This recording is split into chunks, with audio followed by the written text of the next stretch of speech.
Good morning everyone! Happy Monday! So today, celebrate namin ni Mister at ni Zira ang aming first wedding anniversary. Actually, ang anniversary namin is the 16th pa of January, kaya lang may pasok na nun si Mister, kaya ngayon na namin gagawin. And then bukas kasi meron akong check-up sa aking bagong OB. And then, tinanong niya ako kung anong gusto kong gawin ngayong aming first wedding anniversary celebration. Sabi ko, gusto kong pumunta sa Filipino restaurant. And then, medyo malayo daw sa Wallingford, Connecticut. Yung napili namin, Kayumanggi, yung name ng restaurant. Tapos, meron na din siyang grocery store. So, ayun, pupunta kami doon. Not sure kung shopping pa kami sa sa TJ Maxx. So, ayun ang aming agenda for today. Pero i-upload ko naman to siguro mga the 16th na or the 17th. Kasi meron pa akong ibang mga videos na hindi pa napopublish. So, ayun. Samahan nyo kami for today. And, ayun lang. Si Zira nagmamadali na, gusto na lumabas, naboboard na siya. Sinusundan yung dada niya sa bathroom. Come here, baby. Ayan yung binili namin sa TJ Maxx. Yung size niya again is 40. So, ganyan yung itsura sa kanya ng 40. Medyo okay na. Sakto-sakto naman na. So, ito ang ating belly shot. 13 weeks. Pag 14 weeks na ako this coming Friday. Ayan siya. Medyo na parang naipit siya kasi naka-leggings ako sa pang-ilalim. Yung thermals. Kasi pagka wala yan, mas nakapop na ganyan. So, ayan. Lumalaki na yung aking hips. Ayan na si baby. So, baby boy na ano? Ano sa tingin nyo? Baby boy or baby girl? Yung mga, natin dyan, moms na may baby boy. Ano ba yung mga symptoms nyo? Although, alam ko naman na walang kinalaman ang symptoms sa gender ng baby. Wala. Curious lang ako. Kung ano ba ang inyong mga naging symptoms. Nagka-morning sickness ba kayo? Or what? Ano yung mga pinaglihihan nyo? Yan siya. Meron na tayong bump. Biglang laki siya. Hindi ko alam kung bakit.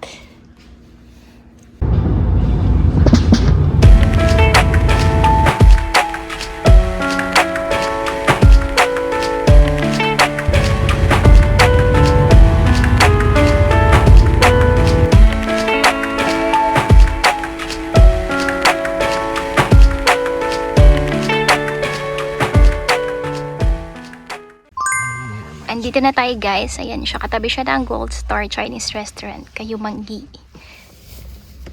Silence. Ayan na. Filipino Food and Groceries. Open. Buti na lang open. Pero check naman namin yan kanina. Open talaga yan. So tapos na kaming kumain dito sa Filipino restaurant. Hindi na ako nakapag-video doon kasi kinakausap ako nung kinakausap namin yung may-ari. Yung nakipag-chika-chika kami. Mabait yung may-ari. Tapos masarap din yung pagkain. Kaya ayun, nahihiya naman ako mag-take ng video. Malayo nga lang talaga. Hi. Ready, set. Ready, set. Ready, set. Go. One little shing shing.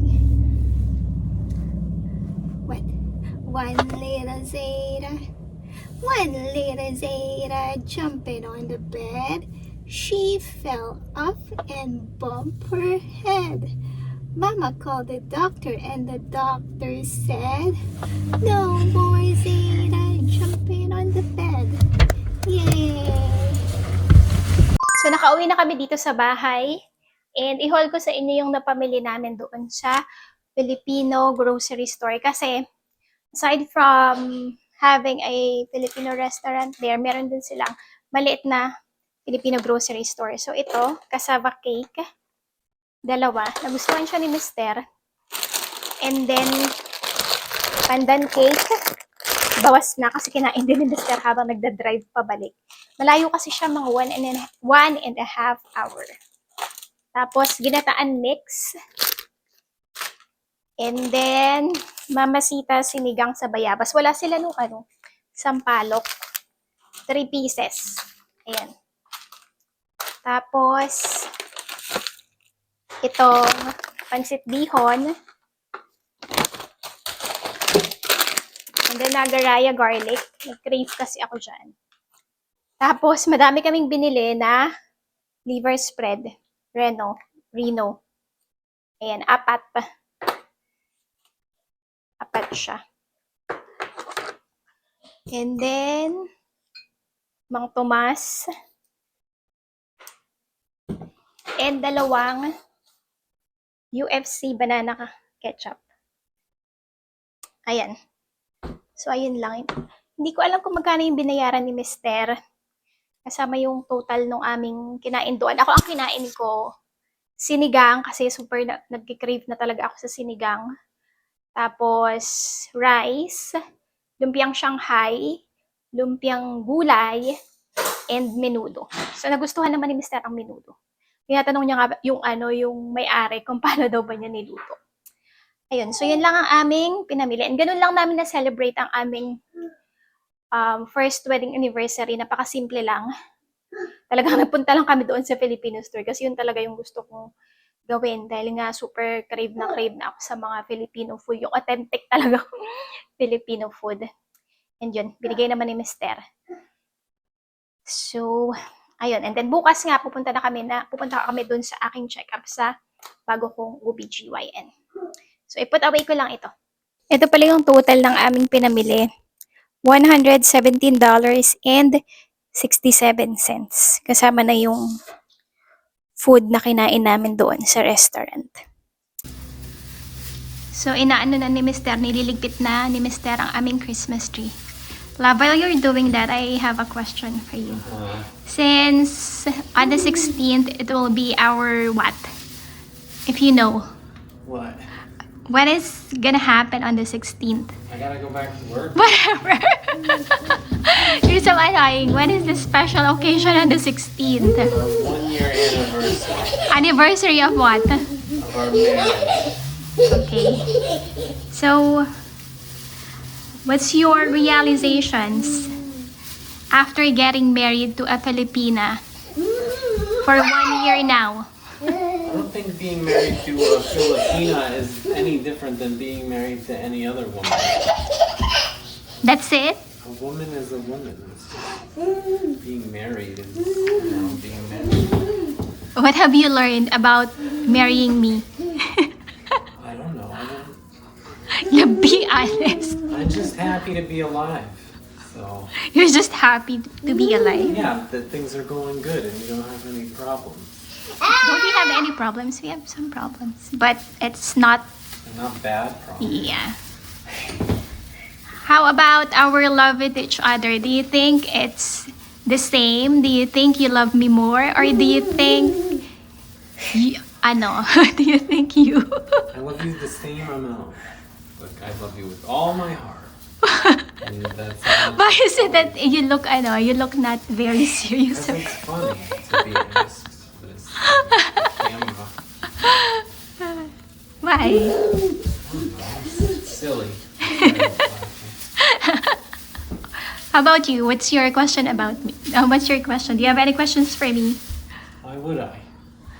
Why nako, you ask me some questions, no? No, I'm not gonna be your content. I don't have any questions because I'm not. If I was questioning things, I would ask you. I'm not questioning things. You know, as a couple, you're pregnant. So being with a pregnant woman is different than being with a woman What- who is. What's the not difference? You tell them. What's the difference? And what's more difficult, being with a pregnant woman or being with not a pregnant? It's just different. Being pregnancy is a happy time. So, it's not like how it normally is, but it's different, but just the same amount of happiness. Do you like it that I'm pregnant? Yes, it's very nice. I'm very happy about it. What do you miss about me not being pregnant? Not safe for work. Huh? It's not safe for work. What do you mean that's safe? I'm not gonna tell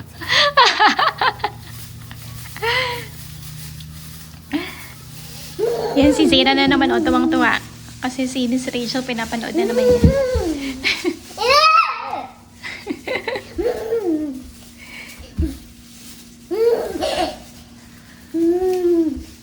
the happy baby because of Mama Rachel.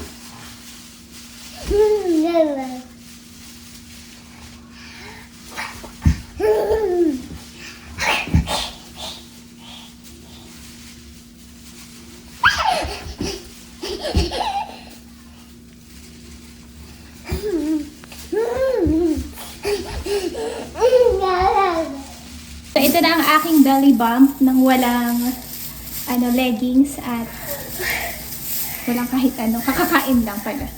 Hindi naman namin kakakain kasi kayo na pa kami kawain. Ayan, ganyan na siya kalaki. I'm 13 weeks and 3 days. Ayan. Diba parang bigla siya lumaki? It'll be more sideways. Yeah. I think it's more visible. Cover up your chest. You're showing. They're not gonna see. Ayan. Laki na, no? Bigla siyang lumobo. Now, do you think it became big in just a snap of a hand? Snap of a hand? Snap of a finger? No? It was not a snap of a finger. It was 13 weeks. No. It's like, it was not this big before. I've been Like 2 days observing ago. It was a little bit at a time, and now. Yeah, and now it became very big. Yeah, no, but 1 week ago it was. I could still see it, but it was just not noticeable. Maybe this is the first week that it is noticeable. Or maybe it's because of the dress that I'm wearing as well. Ayan, pagka nakaharap, ganyan siya. Yan, Zara's gonna be an ate soon. Ang aking due date will be July, right? So it's summertime. I guess. So July, baby, summertime. And ngayon na rin pala kami magfa-file ng taxes ni Mister. Ako daw ang gagawa. Siyempre, paperwork. So ako ang gagawa. First time ko itong gagawin. So, tingnan natin kung paano ang mangyayari. We're gonna file jointly. Married filing jointly. Pero ang ano kasi doon is tricky nga. Siya ay W2. Ako ay 1099. So, sige. Check natin kung ilang percent ang babayaran ko sa tax. Hindi ko natapos yung video kagabi nung nagfa-file kami ng tax ni Mister kasi nagtatalo kaming dalawa. Nagkakagulo kami dito sa pag-file ng tax dahil first time nga namin gawin ito as married filing jointly. So, yung nangyari is na-file na namin siya. And since ako ay nag-work lang naman ng 3 buwan last year, kasi nga 'di ba last quarter na ako nakapag-start and ako ay 1099 job at si Mister naman ay W2. Yung amount na naka-withhold na tax ng employer niya, enough siya para ma-cover yung aking tax para sa na-earn ko last year. So, ayun. And naka-receive pa din siya ng tax refund. So, yung parang sa tax ko nasa ano siya, 15%. So, hindi namin alam kung tama ba yung ginawa namin pag-file doon. And most probably, pagka naman mali is mabibil naman kami doon or masisenda naman kami ng notification or letter, 'di ba? Pero ayun, naka-receive pa rin si Mister ng tax refund. So, ganun siya. So, for this year, hindi natin alam. Kasi syempre, mas buong year na ako makapag-work kung ano pa rin, tuloy-tuloy pa rin yung aking trabaho sa aking client. So, ayun, update lang siya. And, ayun, tatapusin ko na ang video dito. Maraming salamat po ulit sa panonood ng aming video and pagtangkilik sa aming YouTube channel. Hindi enough yung words para maipakita ko sa inyo kung gaano ako ka-grateful at thankful sa inyong lahat. So again, maraming salamat po ulit sa inyo. And God bless you all. See you again next time. Bye!